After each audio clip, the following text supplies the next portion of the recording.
PRX. Friends beyond the binary, ladies and gentlemen, boys and girls. It's time for the podcaster who is here. I'm sitting I'm sitting in a chair. I'm leaning in.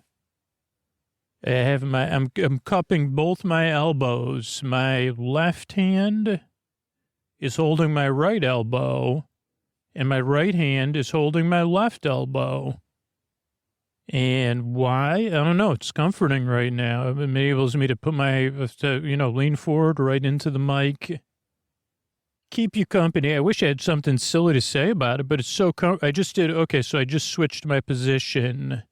So now I have the old half elbow. So now my index finger and my thumb are holding on to the middle of my elbow, either side of my elbow. Thanks, descriptive brain.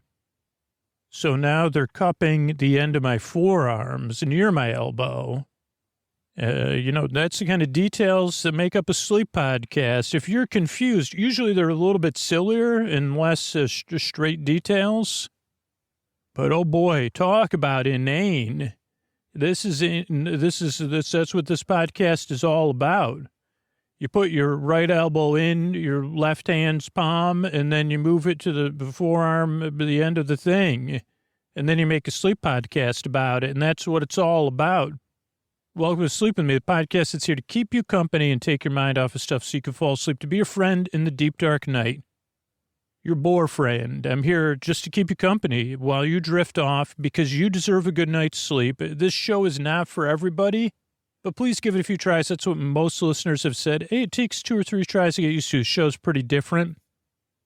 But I'm so glad you're here. I really hope I can help because I've been there. Tossing, turning, mind racing, trouble getting to sleep, trouble staying asleep, dreading bedtime. Now, structurally, what we got coming up, support, that's how the show comes out. Free choice week, then there'll be a long, meandering intro meant to ease you into bedtime. And then there'll be, a bedtime story. Don't even know what the bedtime story will be about yet. That's exciting for me, but for you say, yeah, it's obviously not that important. Like, I could sleep through it, or I could listen to it, or I could kind of do something in between. So welcome to Sleep With Me, the podcast that puts you to sleep.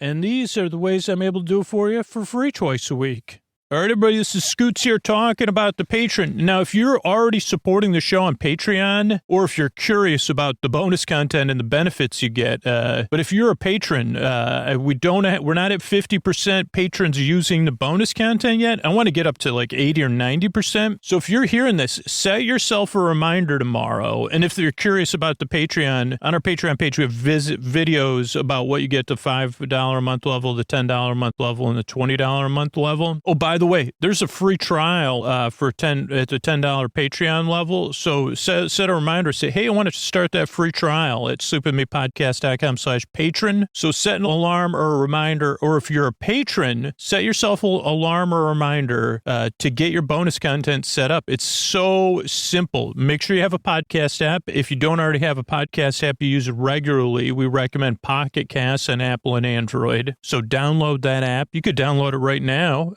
while you're listening to this. Then you're going to set that reminder tomorrow, or you could do it right now. Go to sleepwithmepodcast.com/patron feed. sleepwithmepodcast.com/patron feed. Log into your Patreon account with your new username and ID. Then at the Acast for Patreon screen, you'll click allow. That'll just verify your Patreon account. And then right on your phone or your tablet's browser, it'll bring up a list of podcast apps. Pick Pocket Cast or whatever app you use, whether it's Apple Podcasts, Google Podcasts, Podcast Addict, Overcast, or one of the many other great podcast apps out there. Give it a few minutes to load. And if you're a $10 or $20 patron, sometimes there's so much content you might have to go through that again. Because some podcast apps are like, I'm not kidding, there's over 2,000 episodes in there, so they're like, that does not compute. But then follow or subscribe, you're good to go. Or go to sleepwithmepodcast.com/patron, check out those videos, sign up for that free trial. I think it's 7 days for the $10 bonus content. Give it a test run. Just go through that same thing. Sleepwithmepodcast.com/patron feed, log into your Patreon account, or become a patron, then log into your account. That's on your phone or your tablet's browser, by the way. Then the Acast for Patreon screen, click allow. Then pick your podcast app from the list or download Pocket Cast and then go through all the steps. Then follow or subscribe, whatever. I think it's follow now is the general verbiage. And that just means you get an update every time a new episode comes out. And then you're good to go. And then let me know about it. Thanks, everybody.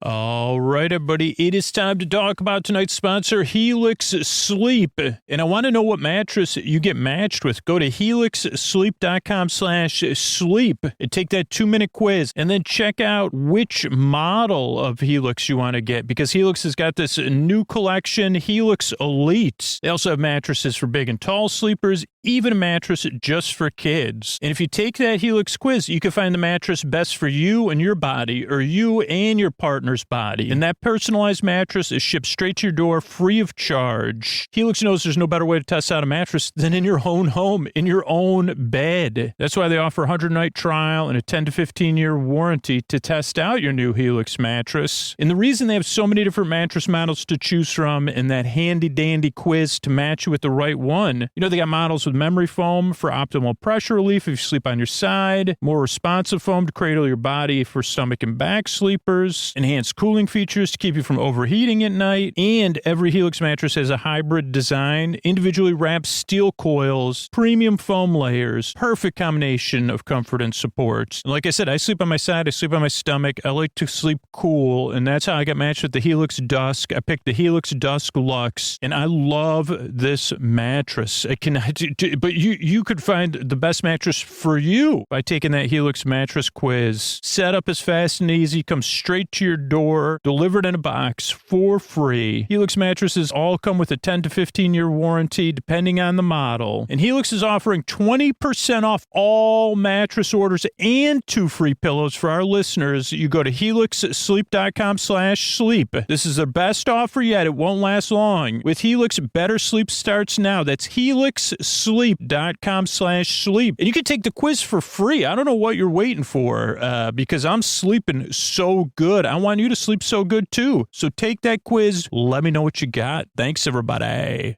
All right, everybody, it is time for the Sleepy Supporter Zone, the one part of the podcast where we talk about the deep, dark night united. We're all in this together, and Sleep With Me depends on direct listener response. There's a lot of people who really depend on the ad-supported show because they can't afford to pay for the ad-free version, and this is where we generate that enthusiasm for the people that are doing that, making it possible. And oh boy, we got a double sponsor thank you for Evelyn, who supported Helix and Polysleep. Evelyn did not tell me what they purchased, but Evelyn said took the quiz at helixsleep.com/sleep and also supported Polysleep. So maybe got a new mattress and some new pillows. That's amazing. Thank you, Evelyn. So if you want to hear your voice, your not your voice, your name on the Sleepy Supporter Zone, check out one of our sponsors. Take a quiz, download that ZocDoc app. Check out Air Doctor, check out Progressive, our new sponsor Odoo, Polysleep, Helix, whatever it is. After you check them out, let the sponsor know about it. Let me know about it, especially if you support the sponsor, because then, I mean, obviously that's what they're looking for. But even knowing that people are interested in them and taking action is huge. So I appreciate everybody that does that. And you know what? I know now as a fact, there's so many people that appreciate it too, that are really, really thankful because they're getting ready to fall asleep here as we wind down the show. So thank you so much for taking action. And if you do that, you want to hear your name on the Sleepy Supporter Zone, I forgot. You fill out the form at sleepwithmepodcast.com/sponsors. Second part of the Sleepy Supporter Zone, you getting the support you need right now. There's links to resources if you're having a tough time you could connect with, including international resources. It's also about being a part of positive change, not just saying Black Lives Matter, not just saying stop AAP, I hate, not just saying support Ukraine, but taking action, learning more. There's a couple things we've been doing this year. Supporting the Trevor Project. We were supporting the Orlando Park Stop fundraiser. You can still use their link, orlandoparkstop.com/charity, to support the Trevor Project with one-time or monthly support. Or you can join us in building hygiene kits for the Midnight Mission. Use the link in our show notes. And that's it. Well, Mystery Bard, a lot of people help out on this show. Who are they? This posty poster son sounds like an earful. Wrote the theme song. That it's episodes. Carl W the legend. Also edits episodes. Ashley, Kenny, Scotty, Jennifer. Eric and the team at Astound are on the website. I am the mystery bard. I do the lullabies, yeah. I do commissions at jonathanmann.net. I'll write a song for you. Any reason at all. You can tell me the story and I'll make it personal. You see the kindness shine straight on through when the listeners form their own Facebook group. Keith, Stacy, Sarah, Julie, and Jennifer.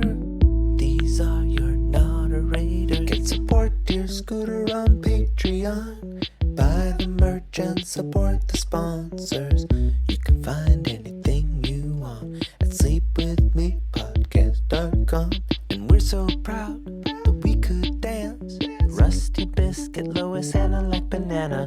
Leah does the transcripts. Thanks, Mr. Bard. Yeah, by the way, most comfortable way to listen to Sleep With Me branded sleep phones. Just use our link, sleepwithmepodcast.com/sleep-phones, and use Sleep With Me at checkout. What do you say we slow it down and get on with the show? Hey, are you up all night tossing, turning, mind racing, trouble getting to sleep, trouble staying asleep? Well, welcome. This is Sleep With Me, the podcast that puts you to sleep. We do it with a bedtime story. All you need to do is get in bed, turn out the lights, and press play. I'm going to do the rest. What I'm going to attempt to do is create a safe place where you can set aside whatever's keeping you awake. It could be things on your mind, thoughts, about the past, the present, the future, thinking thoughts, or, I don't know, thoughts that are there. Thoughts, it could be physical sensations. It could be feelings related to those thoughts or physical sensations or feelings that are just there. It could be changes in time, temperature, routine. You could be dealing with something, going through something. You could be anticipating something, or you could be getting over something, or all of those things. You could have something coming up. You could be on the road. You could have guests. Maybe you work a second or a third shift, or, shout out to those 4th, 5th, 6th, 7th, 8th, 9th, 10th, 11th, and 12th shifts. And because, holy cow, talk about the 11th shift. I guess that does the 11th hour, so that does get some love. What about the 7th shift? Is that the lucky shift? You say, oh boy, I would have preferred, and you say, Scoots, again, there's only, we max out at 4 shifts. A, B, C, and D. I'd say, well, as far as I'm aware of, there could be two, do you really want to get into this in the middle of the beginning of a sleep podcast intro, brain? I got some contrarian part of my brain that wants to drop shift facts on me. And I guess, or maybe I'm the contrarian. I say, well, okay, so there's 24 hours in a day, right? Okay, yes. Okay, so that's 24 possible shifts. And my brain would say, okay, can you give me an example? Sure, 12 to 8, that's a shift right there. So there's 2 of them, 12 a.m. to 8 a.m., 12 a.m. to 12 p.m., or 12, whatever. I'm not good at math. So that's 24 possible shifts right there. And then you have the half, again, I'm not talking about the Hollywood shifts or even the ones, that are based in this, those shifts we have nostalgia for, like working the night shift baby. That was probably the 3rd shift, right? But I'm talking about the shifts that get no love because there's somebody out there working that. And they say, it's actually finally, I didn't think I would like this podcast or you, but I do work from 7:30 p.m. till whatever. So let's do some math. Talk about putting people to sleep. Okay, but you'll get a half-hour paid break, so that's 8 p.m., and a half-hour unpaid. That's just my jobs that I've been used to. So it's 8. So you have to work 7.5 hours. Oh, boy. So this is going to be... Okay, so let's just pretend we got to work 8.5 hours. Is that right? Am my math off? Always is off. Okay, wait, where did I mess up? So you get 30 minutes where you don't have to work, but you also have to work an extra half hour. So that's 7:30 to 8. 8 plus 8 is 16, which doesn't work with the clock. So you got 9, 10, 11, 12. Then that's lunch, 12 a.m. And then 4 more hours is 4 a.m. So, 7:30 to 4 a.m. shift, finally. And then somebody else says, actually, we have paid, so I work 8 to 4 or 7 to 4, oh boy. And those two, once upon a time in my imagination, then connected and they didn't fall in love, but they became very good friends. Is this the beginning? Oh, thoughts, whatever's keeping you awake. That's what I was talking about. And what I'll do is I'm going to send my voice across the deep, dark night. I'm going to use lulling, soothing tones. Lulling, soothing, creaky, dulcet tones, though. Pointless meanders, and because I thought, part of my brain said, did you just say lulling, or lulling? Not lulling. That's why I got mixed up. Lulling, soothing, creaky, dulcet tones, pointless meanders, and superfluous tangents. What that means is my voice is not traditionally soothing, but it is like a friendly voice in the deep, dark night that you don't have to listen to. And I'll go off topic as I just did. That's pointless meanders and superfluous tangents. And I'll talk about subjects that people never thought they needed, except at conferences. You'd say, oh, yeah, we're in payroll, so we get it. Well, now it's all automated. But once upon, my grandfather used to talk about this stuff around the dinner table. You'd say, Grandpapa, how was your day? Oh, boy. Ever since this person time traveled to invent multiple shifts, they said it would increase our efficiency, but it's created so much work for me. They called it limitless shifts. Really, it was only 24. Well, first it was only 24 shifts. Then I don't know how they got the attention of our boss. They said that one day they would make a sleep podcast about it, but I don't buy it. Grandpa, I agree with you. But so first they had 24 shifts. Then they said go to the half hour. That'd be 48. And then they said they didn't think they could count higher than that. But what they could do is, they said then they'll add both of the 15s. And they knew they could round up to 50, which would be 100, and then minus 4, 96 shifts. That's what we're dealing with now. And our boss said, why don't we roll it out to 100? We might as well make it an even 100. According to old Scoots, that's what we should do. And then he said, one person each month will get to work the 101st shift, and they'll go into work. And when they say that, they'll say it in like a rock and roll 80s hair band voice that you can't do on a sleep podcast. But they'll say, I'm the 101st shift, with their voice going up and pretending they're playing air.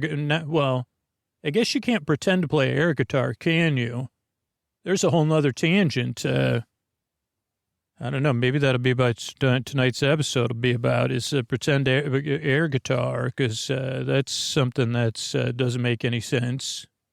But okay, so what was that? Oh, what was my point that I got mixed? Pointless meanders and superfluous tangents. So I'm going to go off topic. I'm going to get mixed up. All to keep you company and take your mind off stuff. These are a few of the things. Well, let me tell you why I make the show. Then I'll tell you some of the downsides to the podcast or the things that take some getting used to. I make the show for 2 reasons that I set up front. One, I've been there in the deep, dark night, tossing, turning, mind racing, trouble getting to sleep, trouble staying asleep.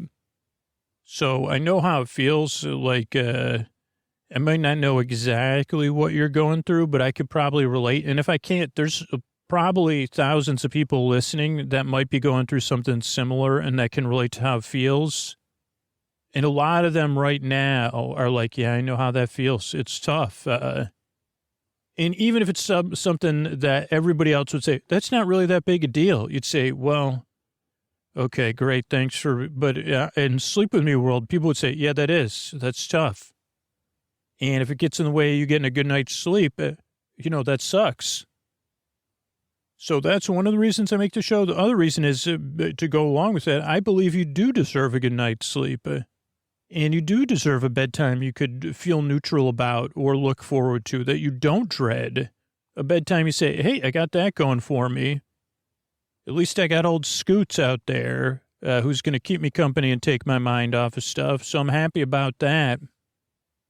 So that's one of the reasons I make the show, or those are the reasons I make the show. Like, in the end, if you get the sleep you need and your life is more manageable, your life's going to be better. And that's important to me. I mean, it really is. And I can also relate to how it feels when your life isn't going better and you're not getting the sleep you need. So that's why I make the show.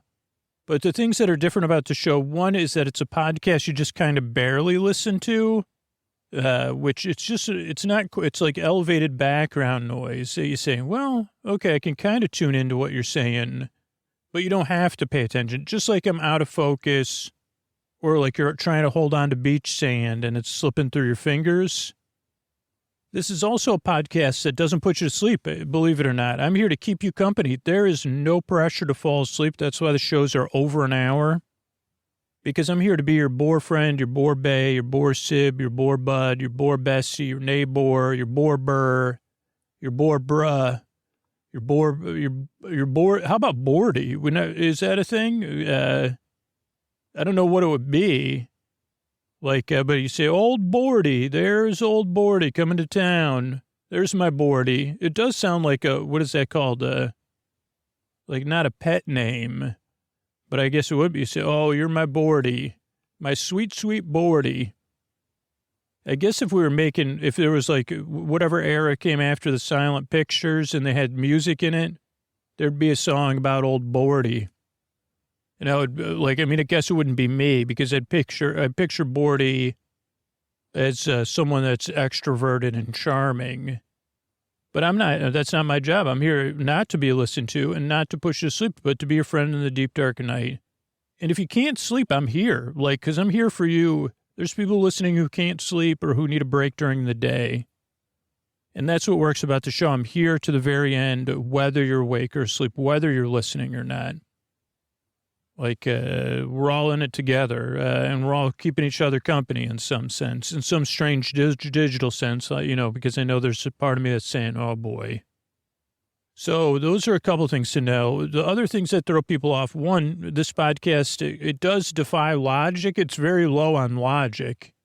So even though I think, I don't know if Spock would like the show. I think Spock would probably appreciate it, but be like, yeah, no, I don't listen, but...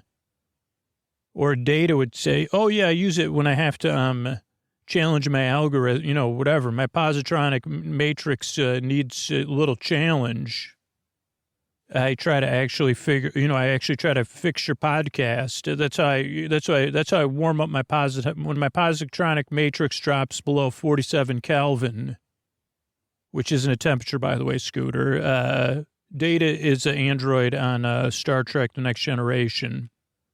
Data says, yeah, I try to try to complete your thoughts. It does warm my positronic matrix right up, which is also a love song we were going to write together. About positronic brains and matrices, but it never happened because it was, another thing, imaginary thing I procrastinated on. Oh, but so. What was I saying? Oh, this podcast, it doesn't really make a lot of sense when you first get here. You might have some expectations, might be skeptical or doubtful. And I honestly say bravo, because that's how I would get to this show. And now I'd be like, what are you going on? I thought this was like a sleep podcast with like some sort of, Zen stuff. Or is this going to be relaxing? And I say kind of, mostly relaxing because you got a friend who's just talking to you to keep you company. But not in a sense of not traditionally soothing, like I said. And so it does take some getting used to. That's just what like 1 million people have told me over the years. I've been made the show 10 years. Easily, 100,000 people a year said, yeah, I didn't like you at all at first. And then I gave a few tries. And then, oh, okay. The podcast will never make any logic. I'm trying to put some logical things together. It's just not my skill set. I said, what is this thing? Can you reuse a wrench you get at IKEA? And they say, not for our particle collider, sir.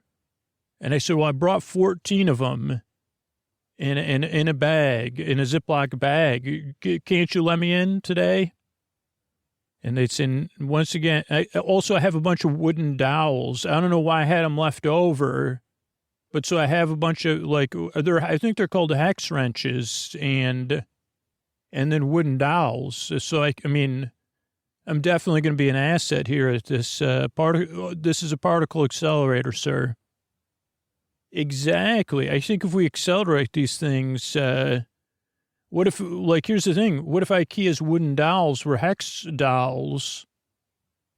Oh, I should move on with my sleep podcast. Okay. So, yeah, when you first get here, just take some getting used to, because this show, other than friends you would call, there's not really a podcast where you say, oh, okay, I'm just going to call you and you're okay. It takes a while to get used to that fact. Also, I'm not everybody's cup of tea. So if you already loathe me, remember there's sleepwithmepodcast.com/no thank you, which has tons of other sleepy stuff on there, other sleep podcasts you could check out. The structure also throws people off, but it's a very intentional structure. Starts off with a greeting, friends beyond the binary, ladies and gentlemen, boys and girls, so you feel seen and welcome. Then there's support, so the show can come out free twice a week. And then there's a long, meandering intro, which we're about like 15 minutes into. It's usually 15 to 20 minutes long, where I just kind of go on and on and on. And I try to introduce the podcast. It's different every time for regular listeners, so you can't quite adjust or whatever parts you are keeping you up. And you have something new to look forward to. You say, okay, I have no idea what Scoots is going to be talking about tonight. So that's part of the intro. But the other part of the intro is that it eases you into bedtime. The intro does not necessarily put very many people to sleep. Maybe 2 or 3% of the audience falls asleep. 2% of people skip it. And then some people pay to listen to all intro episodes, and some people pay to listen to story-only episodes. But for most listeners, the intro is part of their wind-down routine. It's the twilight of the podcast, or the landing strip, where you could be getting ready for bed, you could be doing a chill activity, or you could be in bed getting comfortable. Because that's just what's been shown to work, and what's worked for me personally is having a little bit of a wind-down routine. And that's what the intro does. And also, it's just a potpourri. You never know what I'm going to get mixed up about and go off topic. I already forgot the first two things I got distracted by.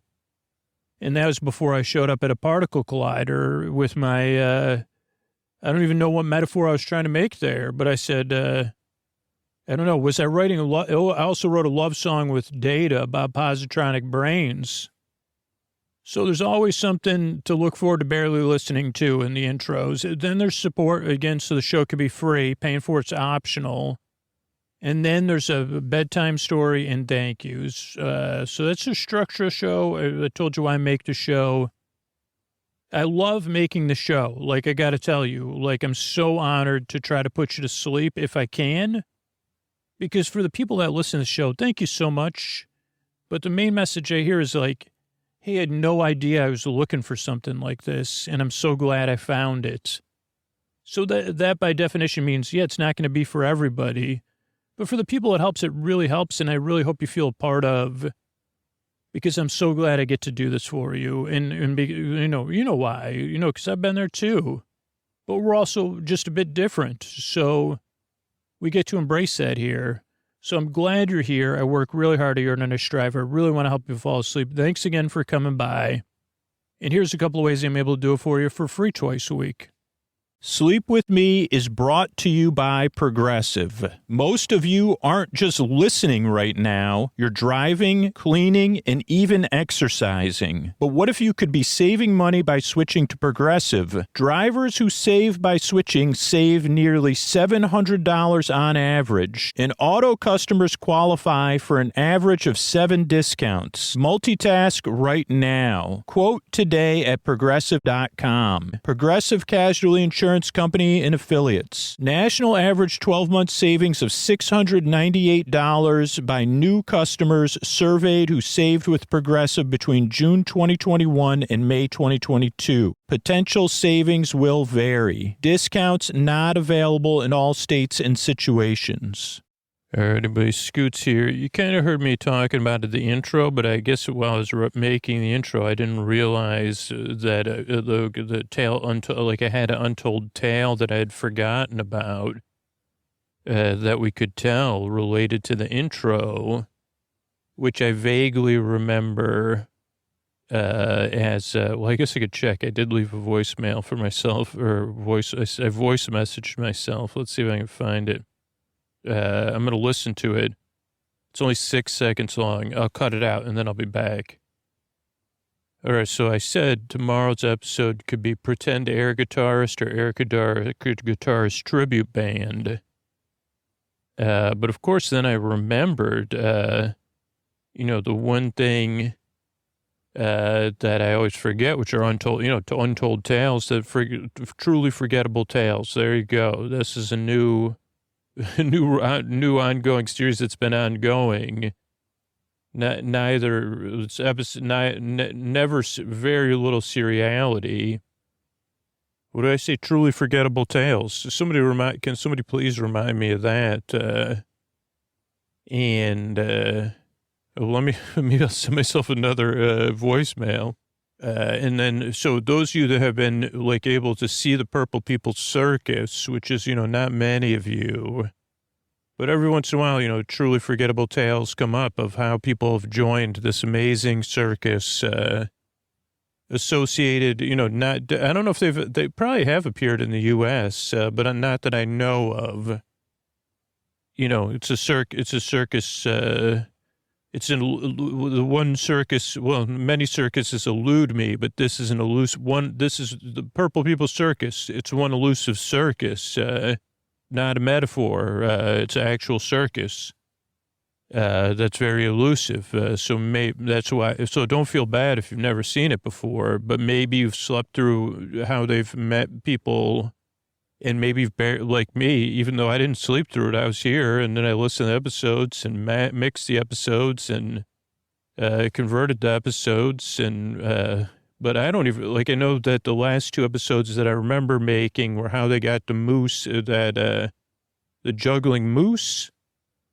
It was like a moose and a best friend, kind of like Pillow Pet, I think, like Stuffy, the moose and the Stuffy, the juggling Stuffy moose or something, but there was a real moose. And then I think they have a break dancer. And before, other than that, I just remember, I can just picture the founders of the Purple Peoples Circus. But this is backstory. So once upon a time, there was an air guitarist, and they had a great love of air guitar. And, this was before the glory days. I don't think we're in the glory days of air guitar anymore. I think right now we're in the glory days of dancing and lip syncing to stuff, from where you do it from a waist up shot. But maybe even those are waning. And I'm sure there's people waiting in the wings to come back and say, oh boy, am I going to bring air guitar back? And I don't know if it's the aughts or the tens, or I think there was a documentary about it. There used to be big air guitar competitions, or it could have been a dream or an assumption I made. And I don't know, maybe one of the late night shows even had it. They said, yeah, we're just going to do air guitar, man. This is interesting not that I'm an anthropologist, because clearly, you wouldn't confuse me you'd say Scooter's anthropology adjacent, meaning he uses the word anthropology. He does speculative anthropology, speculative fictional speculative. Oh yeah, I'm writing some spec fic, man. Oh yeah, what are you working at? Well, it's speculative fictional anthropology. Oh wow. So which genre? Oh, well, I was just wondering, I kind of forgot. I was trying to make a metaphor, then I forgot what I was talking about. No, but I was wondering, I don't actually have the wherewithal to do it, but I'm just wondering if the great air guitar, I don't know I think it was the first, I don't know if there was a renaissance, because I think it was just the high point of air guitar. Was it before Guitar Hero or after? I have literally no idea. And Guitar Hero is interesting to me because it shows, not to go off topic early, but how so let me set this up for everybody and define these words, because, not everybody's coming from the same place. And also when I'm using words, of course I'm using my words, which may be different to other people. So as far as I know, air guitar is when someone's listening to music and they're pretending they're playing a guitar made out of the air. And I would say there's probably a few different ways to do air guitar. One, there's technical air guitarists, maybe. It's different than lip syncing in the fact that you're not making any noise, though occasionally people will make noise. But I think that's more of like a limbic noise, like our friend Antonio causes people to make, where they say, oh boy. Who is what? Oh boy, what is that? Look at that profile. Whoa, look at the way that person carries himself. Antonio Banderas. That's my normal reaction. And most people's, not that he's introduced, he's not part of this episode, but always his influence is always felt, even limbically. But there's some people that play air guitar with a flourish, and I wouldn't say that maybe there is an unlimited. I don't think there's an unlimited way to play air guitar, but there's a lot of different takes you could do on it, like dramatic. I guess you could it probably wouldn't be great for a long time, but someone, I'm just playing folk air guitar, man, just strumming along. They say that sounds like an episode of Sleep, and I say it's not quite interesting enough to be a Sleep With Me episode. But that's a take on it. So that's what air guitar is, pretending to play the guitar, electric guitar. The majority of air guitar is electric guitar. So that's one thing you'd say. What are you playing? Acoustic air guitar? And you say, or air, you can do anything, but it's just electric air guitar. I mean, I don't know. A lot of NBA players have been doing, what I would say air piano. Kevon Looney I just saw, but I've seen other players do it too. But also I wasn't at the stadium and it was on mute. So it may have been, well, I guess that's still air guitar. You can play air guitar with music in your head or music being played out loud. And I'm sure there's an Air Guitar Society of America that would say, once again, or, the global air guitarists, they'd say, please don't mention air guitar. Stick to your knocks and your hobbies. And I'd say you're probably right, because I went down once upon a time, way before the podcast, back when I was,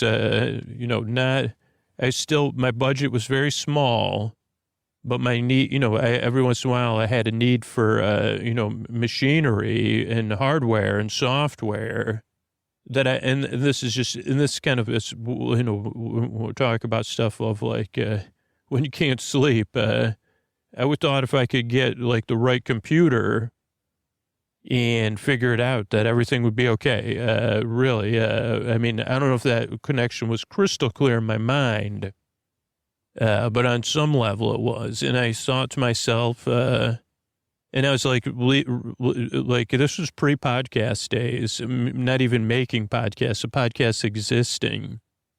But I remember I was into RSS, so I'd just read. I don't know if I was using Google Reader first or something else, but so I'd just be consuming different tech news and other things. That was like one of my pastimes. Also, I thought that would fix me. If I consumed enough information, then I'd be just fine. And at some point I said, well, what's going to fix things? Is me getting one of these Mac Minis and then replacing and then hooking up to the TV as a monitor. And then, then it'll be the hub of our household. And oh boy, is that going to be good for everybody involved. And don't worry about about all the other things going on in our lives or my life or the way my actions are. Like, I'm going to get this Mac Mini. And oh boy, is it going to be great. And turns out it didn't work that way, but I did get the Mac Mini. I got a refurb. That's kind of what I do, or especially back then. So I was watching, and then I said, oh boy, this is a nice specs on this refurb Mac Mini. And so that helped me justify that I was getting significant savings.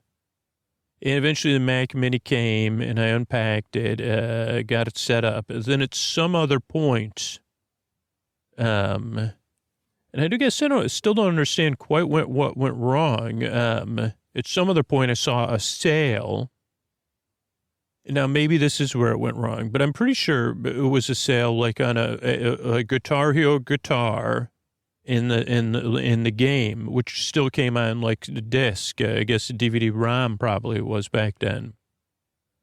And that it was like, oh, it was for the Xbox or the Xbox 360 maybe, but came with a USB plug. And then I said to myself, oh boy, is this going to fix things? Because the living situation was, it didn't have my daughter.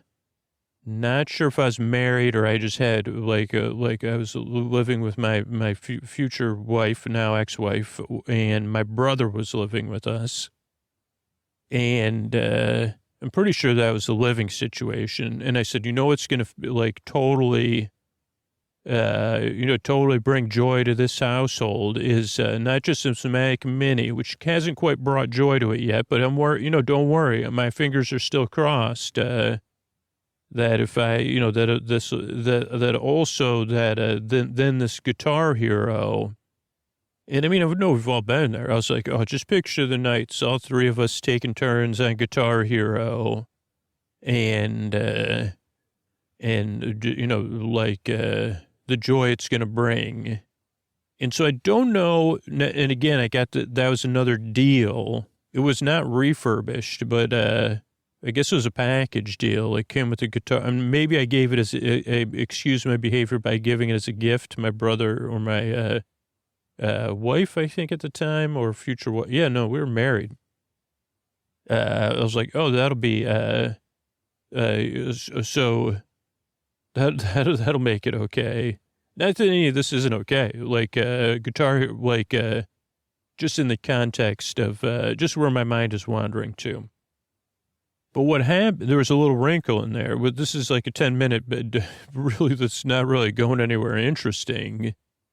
So I don't even, but I would talk about Sleepy. So then, I mean, well, one thing, the anticipation was real. I was like, I can't wait to get behind this Guitar Hero and get it. Oh, Guitar Hero. I forgot I was defining things. So Guitar Hero, and then I think it was Band Hero or like something like that, like is a game that now you can play on your phone, or you play, it did become popular again in VR. I think, like I remember playing it at my sister's house, something similar, where you were like more hitting notes, like, but basically it was like a game where you would pretend to play guitar and you would press buttons on this guitar controller that looked like an electric guitar. It had 4 different buttons and then a thumb, like a strumming button.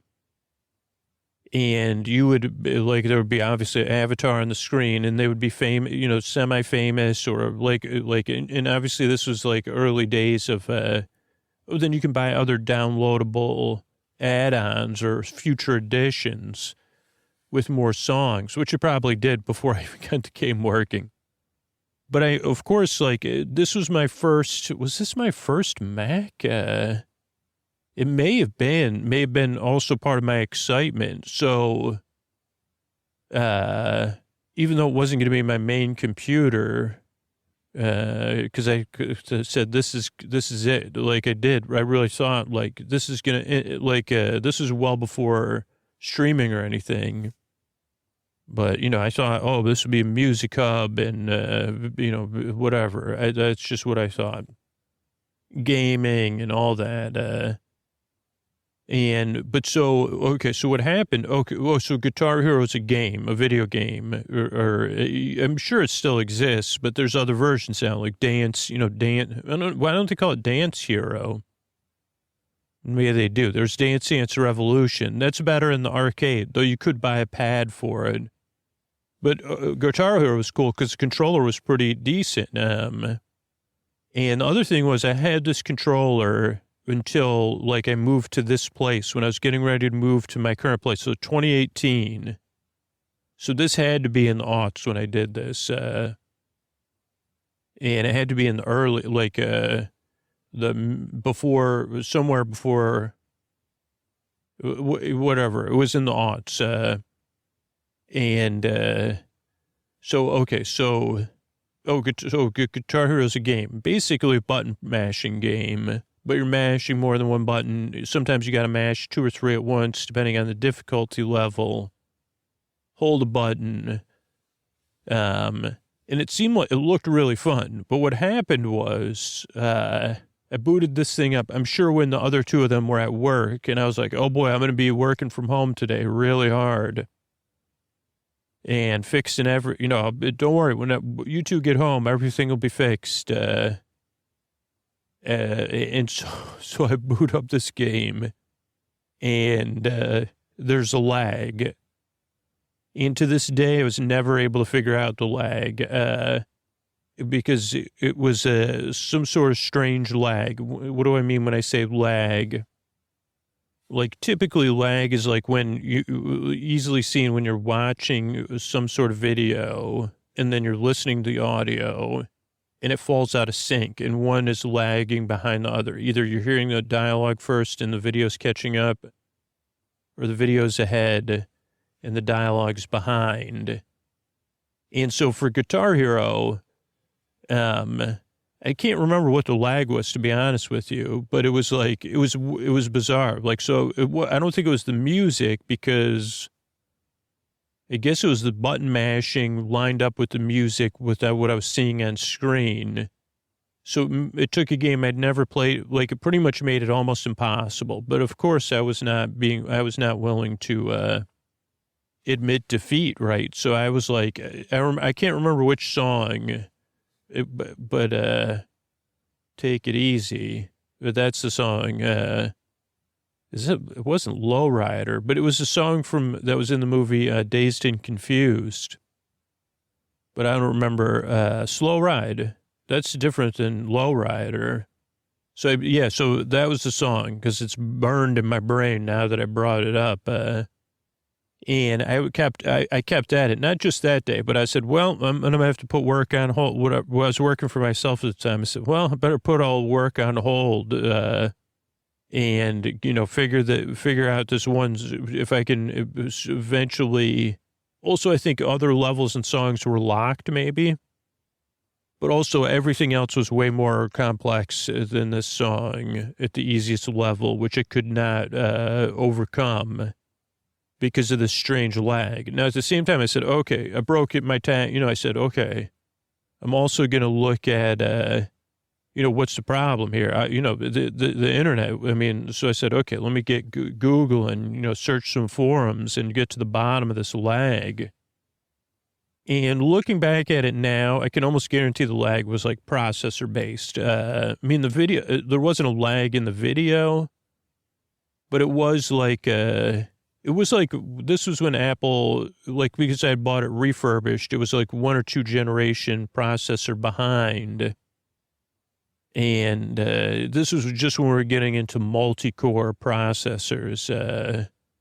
So I think, I could probably talk about a metaphor. I was 1 core short of what I needed, like whether it was, or 2 cores short, because it was either dual core and I needed a quad core, or maybe it was a single core and I needed a dual core. I don't think they had more than quad cores back then. Those are just like the brains of the computer, the CPU. And this was when, in school, Apple went back. This was when Apple was still making their own processors. And then for a while they used outside processors, which created a whole nother heyday, which was me kind of getting into Hackintoshing. They thought I was going to talk about air guitar, but holy cow. So I just kept at it until I was eventually, it wouldn't be fun for anybody else to say, hey, let's play this game together. It's pretty much impossible to enjoy because it can't pin down what the problem is, but it's some sort of microsecond delay that causes it to be impossible to accumulate points. And while whatever the delay is consistent, it's also, our human brain is not meant to comprehend it because there's music and there's visuals and there's button pressing. And if you could train your brain to detach all those, you'd have to basically download some sort of program into your brain Which, I mean, that's how I beat, eventually, like, I could score, like, whatever the worst score was on that level and get there. And I guess we'll just talk about, like, we'll do another episode about the Purple Peoples Circus, maybe. Let's just keep on computers for here. Let's just see where this goes, huh? Talk about an untold tale. Or maybe this is my maybe this is my own backstory. Well, yeah, let's go with the story. You're right. And maybe we'll talk about computers again. Because maybe that is what happened. This person just happened to happen. So that, like, let's roll with it. You know, this is live creation. Holy cow. Live bedtime story creation. I've never directly done this, but, you know, in a parallel world, we'll just use the parallel world theory. But maybe in that world, there's a totally different person, look nothing like me, because that'll be easier to tell. There was someone going through this exact same thing. Or maybe, I mean, probably in the world, there had to be, I don't know if there was enough of those games sold and enough of those Mac Minis sold. Yeah, there was someone else going through it. And her name was Darlene. And so Darlene was going through the same thing, like this, I would say, maddening process of thinking these shiny things of technology were going to fix things or solve things. But Darlene's way of dealing with it was that to set it all aside. For me, I said, what do you mean a car without oil can't run? It runs just like I got no idea what you're talking about. But Darlene was like in just a different place than I was. So Darlene just set everything aside and said, wow, this is very frustrating. Tried it a few more times and did try to research the problem, which was elusive. It was like, it could be that you're just, it could be like some sort of strange processing thing. Or it could be some codec, and, but it's a bit baffling and a bit hard to fix. And even the things I tried to fix, I don't even know if I added a delay somewhere, didn't work. Or maybe I had to try to overclock, who knows. And Darlene even said to herself, like, I'm going to return this game and get my money back, and actually followed through on that. Said, hey, it turns out this is, I thought it said it was compatible with what I have here, but it is not. So I'd like a refund. Now, luckily at the time, Darlene was supporting a local game, store. So they said, okay, it's store credit, okay, because we're going to have to sell this refurb. You know, we're going to have to sell this out of the box. And Darlene said, great. Now, Darlene was also someone that was asking for help. And they said, well, what, again, they said, okay, let's help find you something that's going to work with that. Wow, you're playing games on that. And she said, yeah, actually, I have a couple of controllers trying to get some emulators running. But but then Darlene's attention didn't, eventually I'm sure that Darlene picked out a new game and stuff, but Darlene was more curious, I really liked certain things about that game, and certain things I was anticipating about that game. And in Darlene's world, this was hype air guitar, or peak air guitar. I don't know if you could say it's peak air guitar if it's the first peak, though. Though people maybe from the 60s, 70s, 80s, and 90s might say that, dude, there was other air guitar eras. Maybe there's an air guitar historian. Let's just see what happens. Honestly, I'm just going to search air guitar for podcasts. How do you spell guitar? G-U. Oh, there is one. So there is an official air guitar podcast.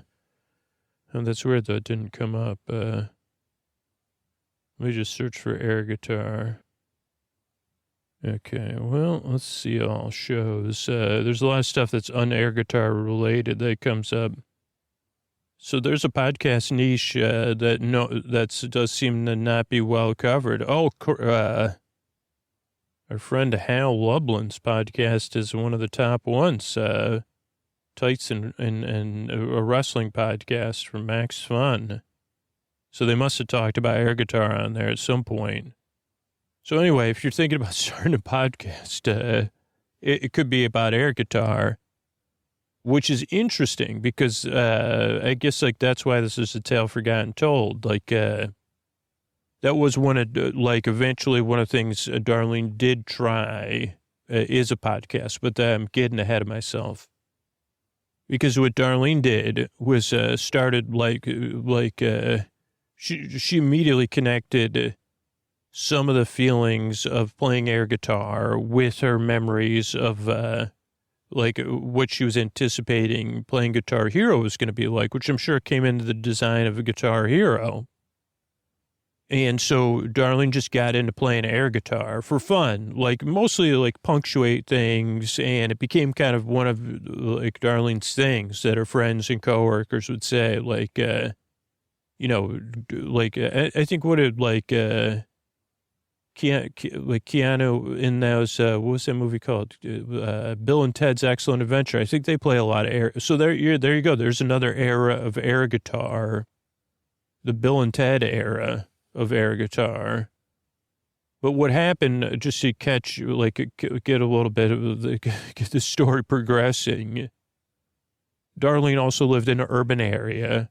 We'll just imagine it's San Francisco, even though it was not San Francisco. And Darlene started going out and, like to go for walks and would go through tourist areas and started to notice buskers, or street performers, as they're called in the U.S.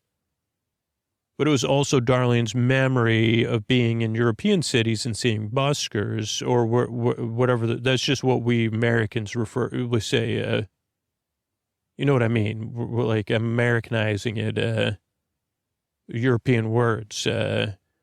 And that was one of the conversations Darlene had. And they said, I'm like, the person was trying to talk to her with one of those like whistles in their mouths, the robot people, like the shiny, you know what I'm talking about? Those shiny robot people, statue people with the, like, the zoom whistle in their mouth. So there's a recommendation. Don't try to have a conversation with them, especially when they're working. And Darlene said, I wonder if there's a room in this world, this wild, wild world of buskers and street performers for an air guitarist. And a lot of people were territorial, and so they would dissuade Darlene not for their own purposes because they didn't know they were doing it, but really they said, well, I find that threatening. But eventually someone's, like a magician, of course, said, you know what I think about is the people that are painting paintings. You don't just see them painting paintings here. You know, sometimes you'll be on the beach and they'll be painting paintings there. And Darlene said, I don't follow. And the magician said, well, that's how I got into street performing magic. Isn't like, because this was around the time of peak street magic, you know. I don't know if they ever called it Blania, but this was early Blania, you know, David Blaine. I think the aughts were like when Blania took. I mean, that's when I had Blania for sure. Just in case anybody's wondering.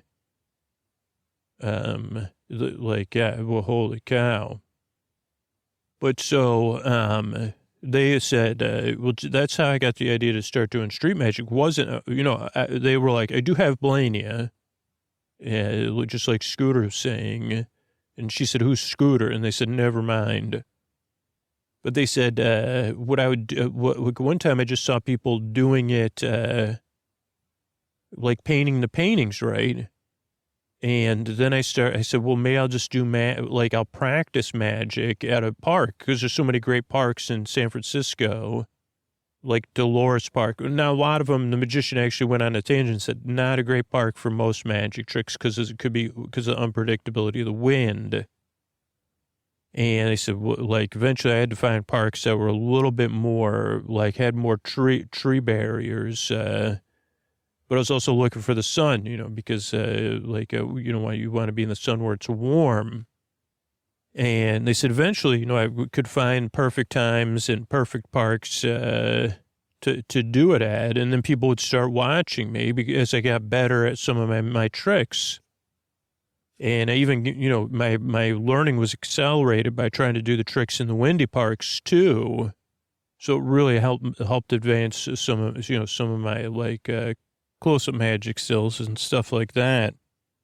And certainly gave me confidence. But one thing I noticed was as I started to gather crowds, I would get birthday parties.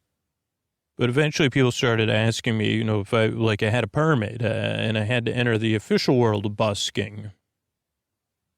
And, that's how I'm here today. And then, it is territorial.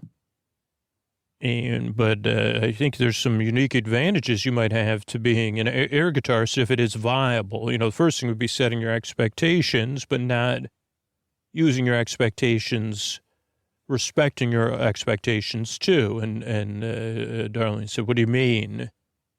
And I said, "Well, of course I would want to be, of course I wish I had, Blania. And, my name's Blarn, so it'd be Blarnia. So I don't think it'd be people would just more say Blarney, but but anyway, of course I want to be the next, I want the world swept with Blarnia. So that's an expectation they have to respect, but also say that hasn't happened. Right. So do I want to keep doing magic, out here if that's not going to happen or not? And that's, that's a choice you can make. But at the same time, other than getting the busker permit, there's not everybody likes my magic and not everybody's a fan of mine, and that's fine. But there's not going to be anyone that's going to say, never do magic again, even though I think that. Or if they were to say that, I'd say, I don't know if I could respect the viewpoint of someone that would say that. They'd say, never do magic, you never practice magic again. And I'd say, well, that's impossible. One, magic lives within me. Two, doing magic is practicing magic. 3, there's something once called practical magic, which is different. 4, I work in practical effects, which the place this is only my hobby, by the way, Darlene, which is fine too. But, I love doing this, but I don't love it all the time. But I'm getting better and better and better. You know what I mean? But I don't even know right now as we're talking about it, which is curious, what my expectation is currently. Other than to say, hey, I'd like to get a little bit better at these tricks and learn a new trick for, I'm trying to get into seasonal, make my act a little bit more seasonal. Maybe perform at the Dickens Fair, have some things going, but, and Darlene said, I think I get it. So maybe I should just play air guitar for the love of playing, dancing like no one's watching almost. And the magician doffed their, top hat, but a bunch of birds flew out. And they all laughed. And so that's what happened. Darlene started going to parks and playing air guitar while walking, but paying attention. Sometimes music in Darlene's head, then eventually reasonably set the speaker at a reasonable noise, sometimes with headphones, which would really get people watching and taking pictures. If it was the era of social media, maybe people would have taken pictures or videos of Darlene without Darlene knowing it, and then there could have been a debate around whether this, we could laugh with or people, you know what I mean? But Darlene didn't have to worry about that fact. But with what she had heard from the magician, she probably wouldn't have worried about it anyway. And again, this just happened to be wherever, this was just the perfect time to be doing it. And Darlene became, only known to us who are sharing this, because this was a tale never told, one of the foremost air guitarists in the world. And, even using mashups, that was one of the things Darlene did, Because again, then busking, this isn't only ethereal performances. Darlene's not recording any of this. So while it is a little bit of a gray area, but Darlene would be playing mashups, particularly mashups of like Bette Midler with heavy metal, like anything Darlene could find, that had a good guitar, but then playing the hits, and then spending time making set lists and looking for new like mixes or songs, and then starting to realize the world of other air guitarists, and saying, oh, okay, like I can see like whatever classical music with electric guitar is a thing. And also collaborating. So then there was Darlene would do like stuff with Shakespeare or, even the magician. So but more for fun, and for the audience is fun.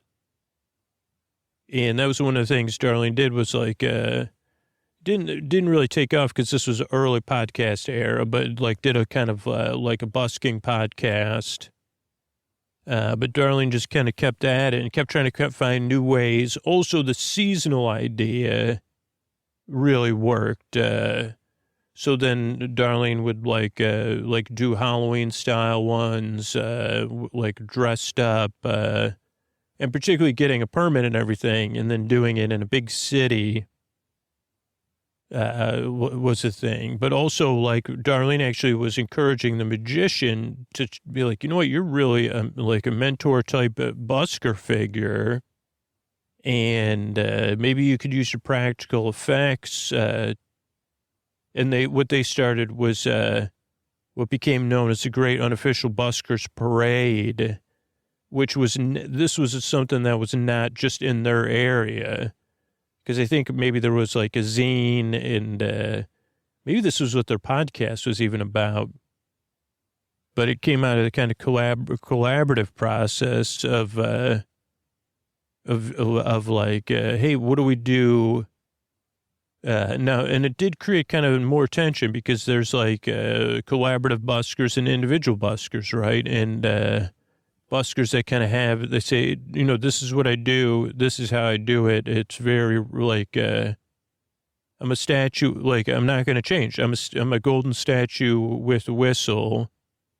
If I need to paint my clothes again or whatever it is, but that's what I'm going to do. Like, it's working. And I'm this statue. There's two other statues that are different, glitter coats.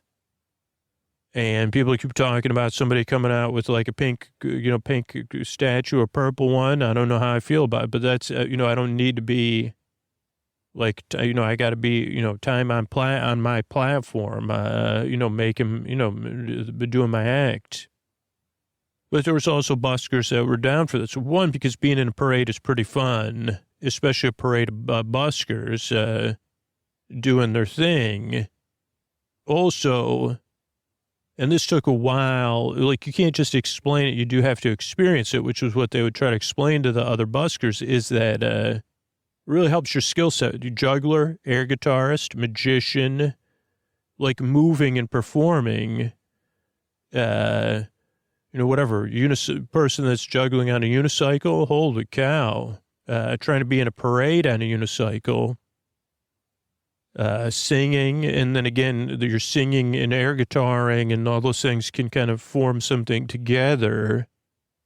And then making it seasonal. Again, there's a couple seasons, but they would make seasons out of the summer. Summer in the city, that's one of the ones they called it. In the city, it's the summer. And we're, doing our thing. And so then what Darlene got into, because again, she did have the freedom to kind of just travel. And, now it turns out the air guitaring itself was not super profitable, right? Just because it was easy for people to kind of also do air guitar. Once people realized that Darlene, Darlene wasn't the only one. For a while, she was. But Darlene was on the earlier side of like posting stuff, not just Darlene's air guitar, mostly these parade videos and videos of other buskers and getting their permission to say, hey, I'm going to monetize this video and, to promote you and say where you are, but I'm going to use the money to kind of, and they said, okay, I'm game for that. And, they had a deal. So then Darlene started just not just enough to be able to travel, because Darlene said, well, I think this is what I want to do.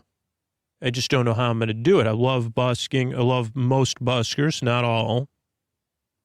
And the next thing that happened was Darlene was on a flight and realized and again, setting the expectations, but it was oh, what about a board game, like Busk Off or something?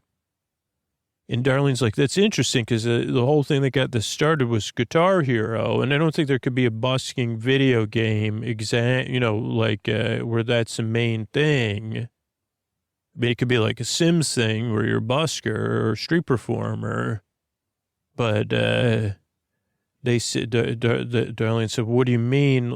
Just talking to somebody on a flight. Now, eventually, what it became was something a little bit more than that, which was an immersive game out there in the world, which is more a game for buskers again. But again, this was something that Darlene could get on tape, which was so buskers would, it wasn't, again, this is, whatever, 20 years ago or something. So it seems like it, or maybe even 25 years ago. But, what now would be seen as attempts to go viral or whatever, it wasn't Darlene's intention. It was more of let's let's travel these places where there's busker parades. And, at a given time, particularly, high traffic tourist times in the tourist areas, at the time when busking wanes off, but there's still an audience out there, they would do, this is how some of the buskers organized. And then some people, again, it wasn't all bread and roses or whatever.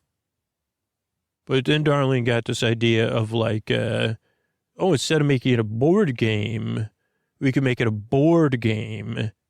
And the person was like, well, what do you mean? She said, well, it can be really boring being a busker. There's a lot of downtime. Because there's just a couple lulls during the day, and then there's just days that are just unpredictably not busy, or, it's a tourist season, but all hotels are booked by a conference, and then you got to wait till the conference gets out. And, that's where I've gotten all these wild ideas. But Darlene said again, something that makes it fun for the buskers that want to participate, but also, encourages, that is for the audience. And she was like, I can film it, but it's more creating local awareness of busking, or busking as an opportunity performance, because there's been an increase in, great busking around the world. Maybe that was another podcast she could have started, or maybe she did, great buskers or whatever. But so eventually Darlene started, offering these challenges. And again, in our current context, it would seem like it was something that it wasn't. But it was serenade a cat, whatever, perform for fishermen. This was in San Francisco. Places where there was arches, perform something arch-related, or make your, make your act fit this, perform on a rainy day. And then again, particularly seasonal stuff, which really did help. Just at those times. But again, the buskers had to relate to now we're having these spikes in income, but we had to balance it out the rest of the year. Of what is trick or treat, busk, now we all do it. Busker treats, tip and treat, where merchants have the candy, and, it's like trick or treating, like a trick or treat parade, but that there's buskers And the busker gives you secret coins when you tip them, or now, yeah, I guess it's, and then you could turn those in for even more candy. That was another thing. I don't think that's what it's called. I think that didn't gain popularity here where I am. That's why I'm misquoting it all. But all these things led up to like Darlene becoming this legend in the community, but really like realizing like at some point being like, when was the last time I played air guitar, right? And so Darlene kind of let it go. But again, this was kind of like locally community-based, a lot of the activities, and easily copied. So, like, it did, like, even though Darlene kind of stopped doing it, it had developed a life of its own. So it wasn't like she was, like, it was a centralized project. Darlene was just, like, kind of the inspo, you know? And went back, and so this was how, like, it had increased, but Darlene had a little bit of savings, but not a limitless amount. And, the other thing was, most people didn't know what Darlene looked like because the camera was always pointed outwards. Like, some people did. But Darlene, again, started performing under a new name. I can't even remember what it was called, Darl, I don't know, but, and so started going and becoming, participating in these other communities as an air guitarist, and again, developed a new level of air guitar love, and then love of fellow buskers and street performers. But what's interesting is eventually Darlene was approached by Purple People's Circus because, like, the reality was, they said, we need help with this, what you're good at. And Darlene said, what do you mean? And they said, well, we have this circus of intrigue and we want to keep it intriguing, but we don't know any of this internet type stuff. And you seem to have like, cause they knew who Darlene was, right? And we're not looking to get more attention or lose our intrigue, but we want our, like, and Darlene said, okay, cool. Like, and this, you're such an inspiration. We'd love to work with you and have you be a part of the Purple People's Circus. And so Darlene joined them, and then they, like, again, started working together. There's like, and that's like how now when you see Purple, you do get that great air guitar performance, which is mixed in, which does, like, I think the thing with the air guitar performance is, like, what they helped Darlene realize is, like, usually best as a punctuation, or, like, whether it's used in a short way or a long way, or, like, in association with other things. And that air guitaring can be a meditative act on your own. But that's not necessarily like a long-term performative act. Like, I mean, Darlene knew that too. Maybe that's why, like, so many things developed out of just the air guitar.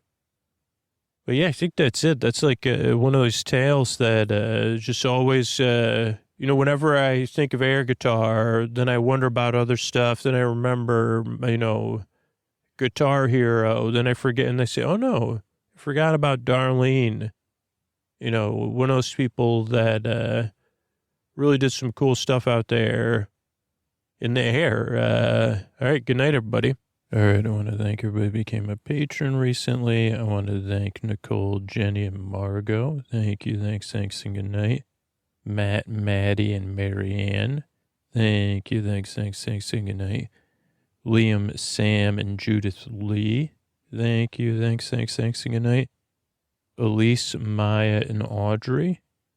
Thank you, thanks, and good night.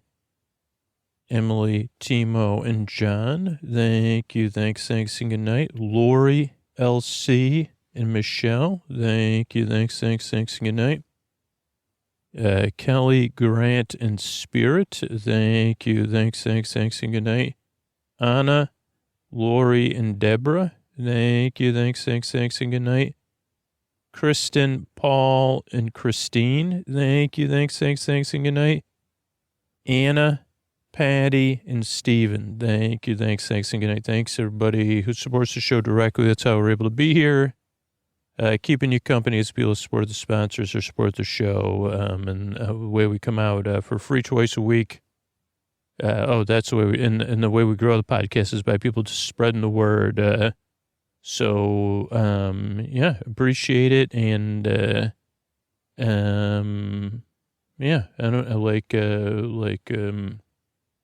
I couldn't do without all of you. And here maybe as a Tuck You In sponsor, that's how we're almost up to 600 episodes in the free archives. Thanks and good night, everybody. Hey, everybody, this is just your reminder, Tuck You In reminder to set an alarm tomorrow. If you're listening to this, you're hearing this, you're going to want to become a patron. You don't want to miss out on the subscriber summer, all the extra bonus content we've been putting out. You know, if we get a few hundred more patrons, we'll be able to put out tons of extra bonus content as well as putting out 2 free episodes a week. But set yourself a reminder. Say, hey, yeah, this podcast is important to me. I want to remember tomorrow to support the show. So sleepwithmepodcast.com/patron. Say, hey, smart speaker, hey, phone, remind me tomorrow. Go into your calendar right now. Set an appointment for 10 a.m. tomorrow.